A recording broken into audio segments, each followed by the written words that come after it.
여러분 반갑습니다. 아틀란타 노가병원 김정범 원장입니다. 지난 시간에 제가 질문에 대해서 답을 좀 드렸는데 아직도 질문들이 좀 남아 있어서 이번 시간에도 질문에 대한 답을 좀 더 드리도록 하겠습니다. 김명희님께서 사상의학에서 팔체질이 나왔고 소양체질이 토체질과 같고 태양체질은 금체질, 태음체질은 목체질, 봄인 수체질과 같은데 사상에서는 토마토는 찬성질이라 소양인들이 먹어도 된다고 하는데 팔체질에서는 토양체질은 토마토를 비 위에 열이 올라가니 먹지 말라고 하는데 뭐가 맞는가요? 이렇게 질문을 주셨는데 제가 생각할 때는 안 드시는 것이 좋을 것 같습니다. 그러면 이렇게 확인해 볼 수는 있겠죠.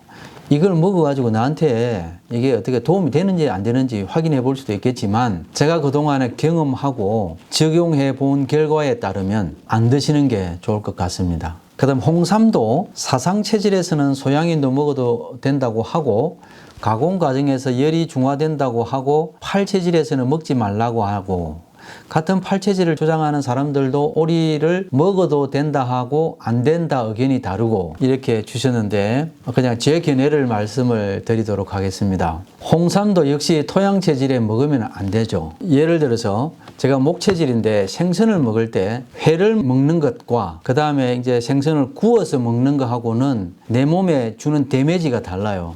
나는 목양체질인데 생선을 먹게 되면 아주 설사를 일으키고 아주 그런 문제들이 생겨나는데 회를 먹게 되면 가장 데미지를 크게 받고요. 시간이 지나서 이제 생선을 구워서 먹게 되면 똑같은 양을 먹더라도 구운 생선은 저한테 회를 먹은 것보다는 영향을 덜 데미지를 주는 거예요. 그것과 마찬가지라고 생각하면 되죠. 생삼을 먹는 것보다 홍삼을 먹으면 토양 체질에는 생삼보다는 홍삼이 데미지를 덜 주게 되죠. 가공했으니까요. 그럼에도 불구하고 토양 체질이 먹으면 되냐? 저는 안 된다고 생각을 합니다. 왜? 먹으면 해로우니까요. 생삼을 먹는 것보다는 덜 데미지를 받겠지만 결과적으로는 데미지를 받게 되어 있습니다. 안 드시면 좋겠고요. 제 말보다는 토양 체질의 분들이 먹어보면 그렇습니다. 좋지를 않아요. 오리는 열성 음식이 확실한 것 같습니다. 참고를 해주시고요. 이런 것들은 의사들이 이런저런 말들을 할 수 있지만 답은 여러분들의 체질에 맞지 않는 음식을 혹은 체질에 맞는 음식을 먹었을 때 내 몸이 반응으로 정답을 알려줄 때가 많죠. 이 점 참조를 좀 해주시고요. 그 다음에 이혜숙님께서 찰보리도 괜찮은가요? 질문 주셨는데 토양 체질에는 보리 좋죠. 드셔도 되고요. 그 다음에 리오넬 막시님이라고 하는 분이 질문 주셨는데 토양 체질이 상체는 마르고 하체에는 근육 이상이면 혹시 맞지 않는 섭생 때문에 하체에 쌓인 것 그럴 수도 있나요? 네, 그럴 수 있습니다. 실제로 그런 경우를 진료실에서 굉장히 많이 보고 있습니다. 신장의 기능 때문에 우리 하체에 하지에 순환이 잘 안 되게 되고 굉장한 그런 영향을 많이 받습니다. 당연히 그럴 수가 있고요. 그 다음에 토양 체질은 식수랑 음료도 따뜻하게 마시면 안 되나요? 뜨겁게 말고 약간 따뜻하게요. 이렇게 말씀을 주셨는데 제 생각에는 약간 차갑게 또는 최소한 실온 정도의 물이 좋을 것 같습니다. 참조해 주시고요.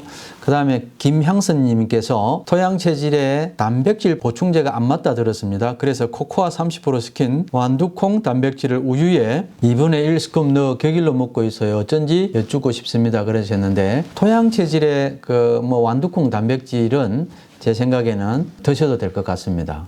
애니 엔젤님께서 저 토양 체질인데 꾸지뽕 청 먹어도 되나요? 그렇게 질문 주셨는데 예, 드셔도 됩니다. 그 다음에 김소희님께서 원장님 저는 토양 체질인데요. 김, 파래, 매생이 좋아하는데 먹어도 안 되겠지요? 알려주세요. 파래하고 매생이는 안 드시는 게 좋을 것 같고요. 김은 조금 드시면 아주 좀 조금만 드시면 좋겠다 싶은 생각이 듭니다. 세 개 다 그냥 컨디션이 안 좋고 할 때는 아예 안 드시는 것도 나쁘지 않고요. 그 다음에 김진우님께서 안녕하세요. 토양 체질인데요. 녹두와 보리로 밥을 해 먹고 있는데요. 녹두를 오래 먹어도 되는지 궁금합니다. 그렇게 질문 주셨는데 예, 오래 드셔도 됩니다. 그 다음에 그 도드리님께서 토양 체질을 진단받았습니다. 비타민 C 영양제는 안 좋고 비타민 E를 복용하는 게 좋다고 하는데요. 어떤 분은 팔체질 중 토양 체질은 얼마 되지 않고 비타민 C는 해로운 체질이 없다고 해서 헷갈립니다. 제가 해보니까 팔체질 중에서 많은 비중을 차지하는 체질이 토양입니다. 그럼 얼마 되지 않는다라고 하는 말은 아닌 것 같아요. 그리고 비타민 C 많이 복용하시면 좋지는 않아서 복합 영양제 속에 들어간 비타민 C 정도를 드시고 엑스트라로 혹은 비타민C 고용량 요법을 쓴다든지 그런 것들은 토양 체질에는 권하고 싶지를 않습니다. 저도 사실은 비타민C 고용량 요법을 저한테 오랫동안 해봤는데 거의 아무런 그런 걸 잘 못 느끼겠더라고요. 참고해 주시고요.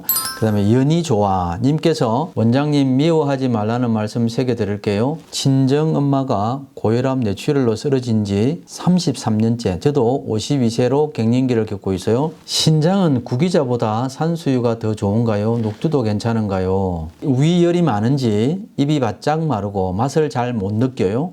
저는 땀을 흘리면 기운이 없어요. 그래도 땀을 흘려야 할까요? 이렇게 질문 주셨는데 굉장히 헷갈릴 것 같아요. 토양 체질일 경우에는 보리에 쌀, 팥, 녹두 등으로 밥을 지어서 드시면 좋습니다. 그 다음에 산수유로 차를 만들어서 즐겨 드시면 아주 좋고요. 아침에 일어나서 산수유 차를 좀 차갑게 해서 식전에 한 잔 딱 마시면 굉장히 좋습니다. 특별한 경우가 아니면 토양 체질은 땀을 흘리면 개운해야 되는데 여기서 특별한 경우라고 하는 것은 토양 체질임에도 불구하고 너무 허약해져 있는 거예요. 그런 경우나 아니면 또 다른 건강상의 문제가 있는 경우를 말하죠. 그런데 일반적으로는 토양 체질일 경우에는 땀을 흘리면 개운하는 게 맞아요. 그런데 그렇지 않다. 그거는 이렇게 체질 진단에 오류가 있을까? 그런 질문을 우리가 한번 해볼 수도 있겠습니다. 이분도 제가 보기에는 체질 진단을 좀 더 명확하게 한번 받으시는 게 좋을 것 같습니다. 그 다음에 이제 이점자님께서 토양 체질의 콜레스테롤 수치가 높으면 어떤 음식을 먹어야 하나요? 이렇게 질문을 주셨는데 첫 번째로 체질식 철저히 하시기를 제가 권하고요. 체질식을 철저하게 하시되 체질식에 맞는 음식이라 할지라도 콜레스테롤이 많이 들어가는 음식은 당분간 좀 자제하는 게 좋겠습니다. 그 두 번째로 오메가3 피쉬 오일로 된 걸 좀 드시고요. 그 다음에 바이타민 E 좀 더 하시고요. 그다음에 프로바이오틱 유산균 좀 더 하시고요. 그 다음에 아보카도를 하루에 한 2개 내지 3개를 꼭 좀 드시면 좋겠어요. 그 다음에 녹즙도 하루에 1잔 내지 2잔을 드시기를 추천을 해요.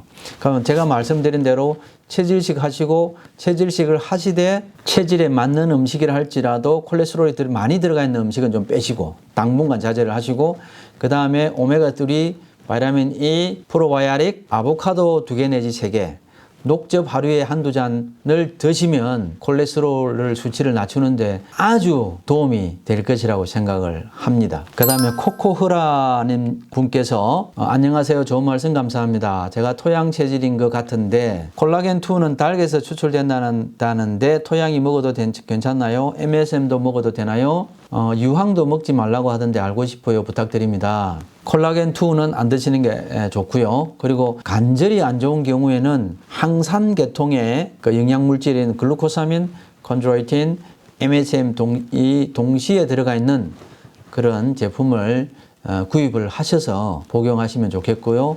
무릎 관절에 이상이 있으면 무릎 관절 주변에 있는 대퇴사두근을 포함한 이런 근육들의 근력 강화하는 운동을 좀 잘 해주시면 굉장히 도움이 되겠습니다. 수양 체질 쪽에 질문을 좀 주신 분들 같은데 리치맘님께서 원장님 남편이 수양 체질인데 64세이시고 몸이 약해졌는지 조금만 움직여도 땀이 많이 납니다. 심장도 안 좋고 깜짝깜짝 잘 놀랍니다. 도움이 될 한약이 있을까요? 십전대보탕이 좋다고 하셨어요. 수양 체질에 좋은 영양제도 부탁을 드립니다. 오메가3 피쉬 아마시는 어떤 게 좋을까요? 질문을 주셔서요. 십전대보탕 굉장히 좋습니다. 수양 체질에. 그 다음에 이제 십청제법탕을 뭐 항시 드실 수 있는 건 아니니까. 그래서 첫 번째로 체질식을 좀 잘 해주시고, 그 다음에 오메가3 조금 전에 질문 주셨는데, 오메가3는 피쉬 오일이 아닌 플렉시드 오일로 만든 오메가3를 섭취를 좀 복용해 주시고, 그 다음에 B 바이타민 컴플렉스를 드시면 좋겠고, 인삼, 홍삼, 생강차를 만들어서 자주 드시면 좋을 것 같습니다. 그러면 에너지가 굉장히 좋아질 거예요. 근데 이제 바이타민 B 컴플렉스만 제가 말씀을, 그냥 복합 비타민이죠.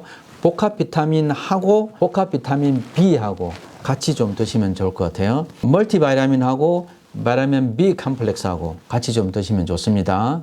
그 다음에 그 올리비아 올센이라는 분께서 최근 두 곳에서 소양인이라고 진단을 받았는데 20살 때 처음으로 팔체질 한의원 가서는 수음 체질로 진단을 받았습니다. 어렸을 때부터 마르고 수족 다한증이 심해 한의원을 자주 갔는데 그때 얼핏 얼마 닮아서 위가 안 좋고 몸이 차다라는 얘기를 들었습니다.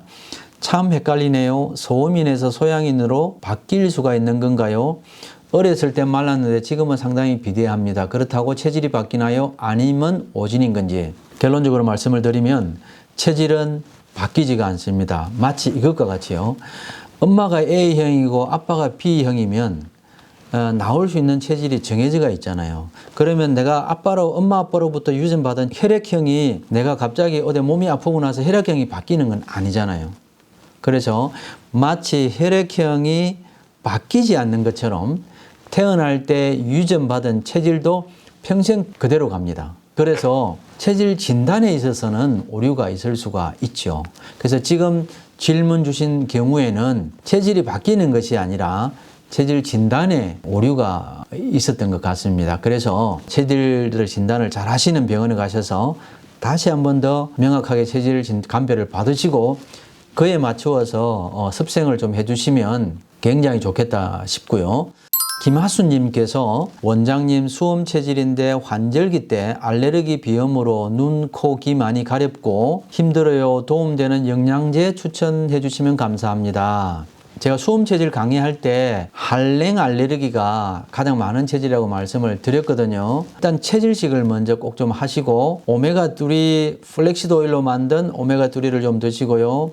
멀티바이타민 드시고 B바이타민 컴플렉스를 좀 드시고요. 프로바이오틱 유산균이죠. 그 다음에 인삼, 홍삼, 생강차 자주 드시면 좋을 것 같습니다. 그래서 몸이 서서히 회복되어져 나갈 거라고요.